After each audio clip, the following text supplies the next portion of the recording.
Olá, olá pessoal, a paz do Senhor, tudo bem? Espero que sim.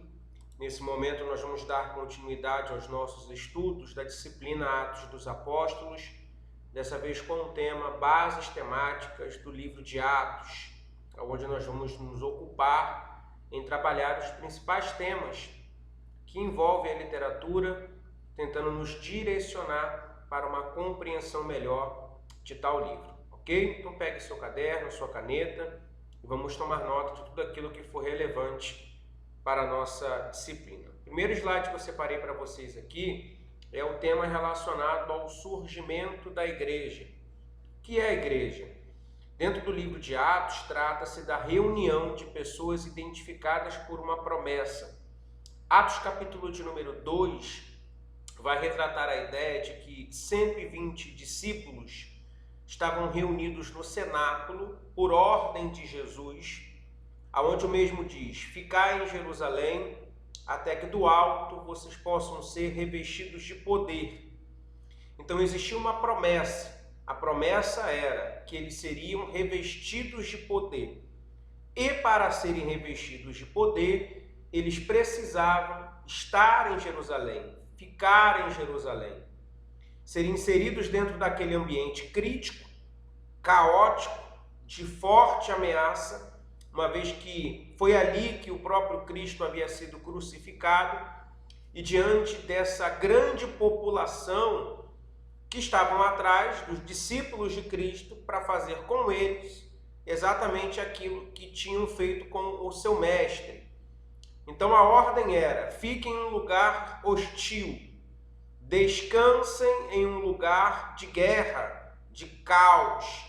Então era dentro desse ambiente que a igreja nasce. A igreja ela vai nascer em um ambiente de obediência, porque a ordem era: vão a Jerusalém.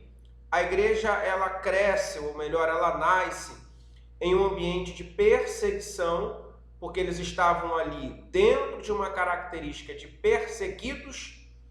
A igreja nasce em um ambiente de uma forte promessa. Promessa essa que seria concretizada uma vez que os céus se abrissem e visualizasse a obediência do povo à palavra enviada pelo Cristo. Então, quais são os três pilares do surgimento da igreja? Obediência, perseguição e bênçãos do céu. E é por isso que a igreja ela é identificada em Atos dos Apóstolos como uma reunião de pessoas que estavam reunidas por obediência à palavra, que são identificadas por uma promessa. Então, qual é a igreja que nasce em Atos dos Apóstolos? Uma igreja que se identifica com o fruto da promessa. Qual era a promessa? A promessa de que eles seriam revestidos de poder. E na última aula, caso você não tenha assistido, assista, que nós fizemos ali uma exegese do texto e conseguimos identificar ali o que seria esse revestimento de poder, tá? Então, se você não assistiu, assista na última aula gravada aqui. Então, o que era a igreja? A igreja era uma reunião de pessoas que se identificavam com a promessa. E aí que mora o problema. Porque Cristo não fez a promessa que os discípulos queriam receber. Se nós visualizarmos Atos capítulo de número 1, o texto diz que no diálogo dos discípulos com o mestre, a pergunta era: é nesse tempo ou no tempo vindouro que o Senhor há de restaurar o poder político de Israel? Então, o desejo dos discípulos: dominar politicamente o território, tá? Só que a promessa que Cristo dá é uma promessa de revestimento de poder. É algo que viria do céu para mudar a terra. Dentro de um outro cenário, não no cenário político, mas no cenário espiritual. Então você vê que essas pessoas, elas se identificaram com a promessa. Paulo vai dizer que 500 pessoas viram e ouviram os ensinamentos do Cristo ressurreto, mas somente 120 pessoas decidiram ir para Jerusalém e lá permanecerem. Por quê? Porque essas 120 se identificaram com a promessa e as outras não foram porque não se identificaram com a promessa. Então, igreja, ela é formada por aqueles que se identificam com a promessa. Por que nós visualizamos muita gente entrando e muita gente saindo da igreja? Os que ficam são aqueles que se identificam com a promessa. Promessa essa de que Jesus um dia há de voltar, buscar a sua noiva para morar no céu por toda a eternidade. E lá desfrutarem de um ambiente que não haverá dor, nem pranto, nem choro. Os que saem são aqueles que não se identificam com essa promessa. Pessoas que buscaram a igreja para serem curadas, pessoas que buscaram a igreja para receberem uma porta de emprego, pessoas que entraram para a igreja para ter o seu casamento restaurado. E uma vez que receberam a cura, uma vez que tiveram um relacionamento restaurado, uma vez que a porta do emprego se abriu, elas saíram da igreja, porque elas não se identificaram com o plano maior da igreja. Elas apenas quiseram usufruir, daquilo que a igreja pode oferecer por meio da palavra do Deus que é adorado lá dentro. Não digo que seja errado você ir para a igreja para receber cura, milagre, restauração familiar, porta de emprego. A ideia aqui é mostrar que a promessa de Deus vai além daquilo que nós podemos vivenciar na terra. Ela alcança outros mundos, principalmente o espiritual. Então surge aqui uma pergunta para você, Com que você tem se identificado? Com as promessas feitas pelo Cristo ou com as promessas feitas pela terra? O texto segue, E que no cumprimento dessa promessa eles se organizaram firmes na fé em Jesus Cristo, apesar dos problemas enfrentados por conta dessa fé. Uma vez que o Espírito desce e que a promessa se concretiza, essas pessoas não abandonam mais a fé. Então, se eu recebo cura e saio, é fácil. Por isso que você vê, a pessoa recebe cura e sai, porta se abre, ela sai, casamento é restaurado, sai, grandes realizações acontecem, a pessoa sai. Por quê? Porque elas não estão se identificando com o Cristo da promessa, tá? Então elas não enfrentam os problemas uma vez que a promessa se concretiza. Quando a promessa é do homem, a pessoa recebe e vaza. Quando a promessa é de Deus, a pessoa recebe e fica.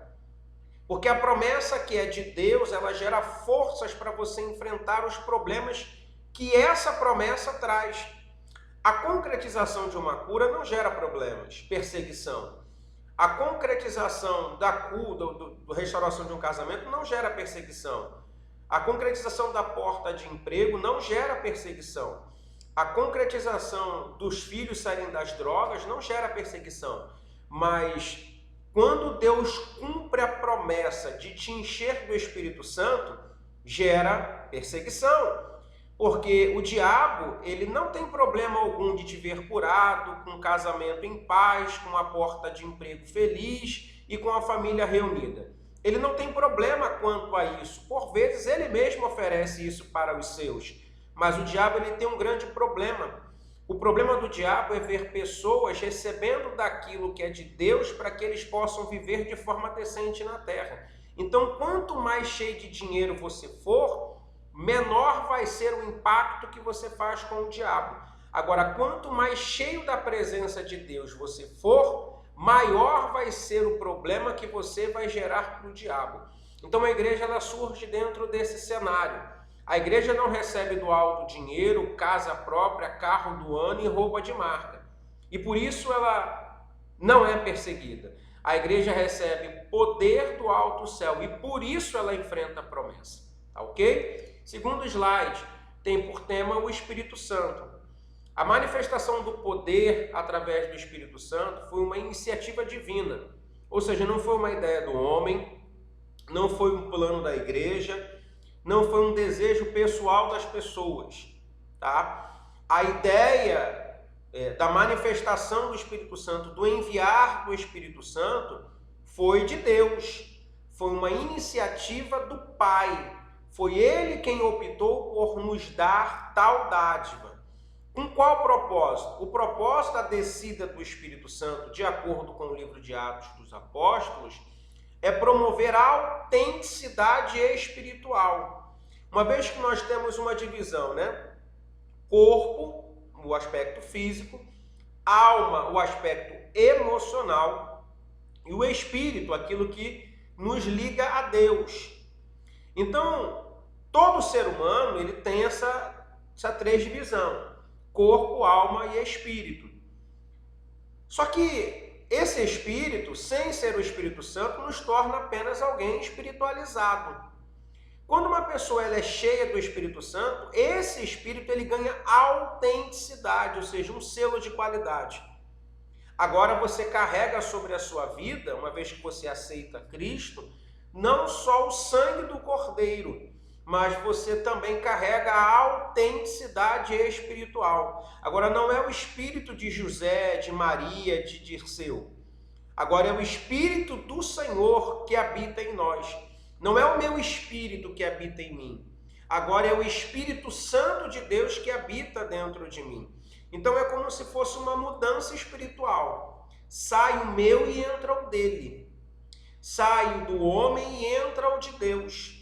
Saio do diabo e entra o de Cristo. Então, a descida do Espírito Santo, primeiro ponto, foi por iniciativa de Deus. Segundo ponto, com o intuito de te dar autenticidade, ou seja, um selo de qualidade. Com qual intuito? De impactar pessoas. Que impacto é esse? Segundo o slide, esse impacto era gerado a fim de que cada uma dessas pessoas fosse atingida com o consolo do Consolador. Então, de acordo com Atos, a descida do Espírito Santo vem para cumprir uma promessa que o Cristo havia feito. Promessa do Cristo, que ele enviaria um outro Consolador para que eles não ficassem só. Então, o que seria impactar uma pessoa por meio da presença do Espírito Santo? É dar a ela o consolo que somente esse Espírito de Deus pode ofertar. Em tempos de dor, de crise, de solidão, de abandono, o dinheiro não resolve o seu problema. As viagens não resolvem o seu problema. Uma ida ao shopping não resolve o seu problema. Um novo relacionamento não vai resolver o seu problema, vão servir de paliativos. Pode até resolver o seu problema por 1, 2, 3 dias ou até um mês. Mas um plano de carreira, um projeto futuro, isso não vai resolver o problema. Então o que resolve o problema para as crises humanas que nós temos é a presença do Consolador, que se faz presente por meio do Espírito Santo de Deus. Então, quanto mais cheio do Espírito Santo, mais forte eu me encontro para poder enfrentar as crises existenciais que nós temos. Então, eu posso ser cheio do Espírito Santo e ser usado por Deus para entregar a profecia? Posso. Eu posso ser cheio do Espírito Santo para poder orar pelo enfermo? Posso. Eu posso ser cheio do Espírito Santo para poder pregar, cantar e ensinar? Posso. E nós estamos tratando de estar cheio do Espírito Santo na prerrogativa de ofertar ao outro. Mas tem a outra parte de estar cheio do Espírito Santo, que é você ter a capacidade de ser consolado em tempos de dor, em tempo de crise, em tempo, por exemplo, onde aquele que você orou, que você ajudou, que você auxiliou, que você estendeu as mãos, não fizeram o mesmo por você. No tempo em que, por conta dessas boas ações, você for perseguido. No tempo de, por conta da sua fé em Cristo, você ser perseguido. Então, no tempo de dor, de crise, principalmente as existenciais, promovidas por traições, você ter um consolador, você ter a quem recorrer, você tem a quem se reportar, entregando as suas mazelas, uma vez que essa pessoa, conhecida como o Espírito Santo de Deus, ela leva as suas orações com gemidos inexprimíveis ao trono de Deus. Ter o Consolador é você dobrar o seu joelho e não conseguir orar, é você não conseguir cantar para Deus, é você não conseguir ler uma palavra, é você não conseguir se expressar para Deus e você não ter voz para poder falar com o Senhor e por isso achar que Deus não vai te atender. Mas com o Consolador, você não conseguindo orar, Ele ora, você não conseguindo adorar, Ele adora, você não conseguindo caminhar, Ele te fortalece, você não conseguindo ficar de pé, Ele te coloca de pé. Essa é a finalidade do Consolador, do enviar do Espírito Santo, ok? Terceiro ponto, trata-se do crescimento da igreja. O evangelho estava no primeiro século da era cristã num ritmo progressivo, ou seja, era um evangelho que não estava, como eu posso dizer, preocupado com as quatro paredes. E por isso até foi um problema, até Atos 6 ali, né? Quando o Senhor envia Paulo para perseguir a igreja, uma vez que a ideia é ficar em Jerusalém somente até que do alto vocês possam ser revestidos de poder. Então, o tempo de permanência em Jerusalém já era limitado. Por quem? Por Deus. Foi cheio, então, pregue aqui, Judéia, Samaria e confins da terra. Então, a igreja deixou de ser progressiva, de avançar. Permaneceu ali, né, na inércia de Jerusalém. E a igreja precisava progredir. E quando a igreja começa a progredir, ela começa a alcançar lugares e locais e pessoas que pareciam ser inalcançáveis. Quando o Espírito Santo desce, acaba um pouco aquela barreira, né, do judeu centralizador, de achar que era somente dele a prerrogativa de buscar a Deus, de ouvir a Deus, de sentir a Deus. Então o Espírito Santo, por ser progressivo, a igreja, por ser progressiva, ela quebra barreiras. Ela oferta para outros aquilo que estava restrito a alguns.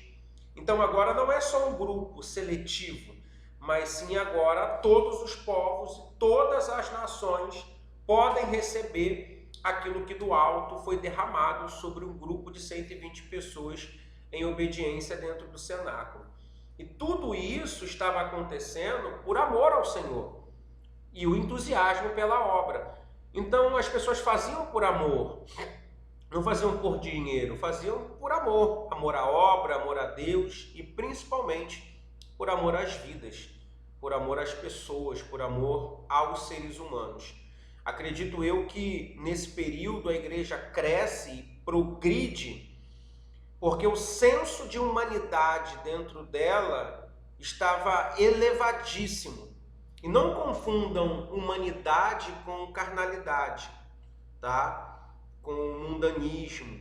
Quanto mais cheio do Espírito Santo nós somos, mais empáticos nos tornamos, mais humanos conseguimos ser, né? Então, a igreja cresce aqui porque era uma igreja humana, possuidora de um poder espiritual.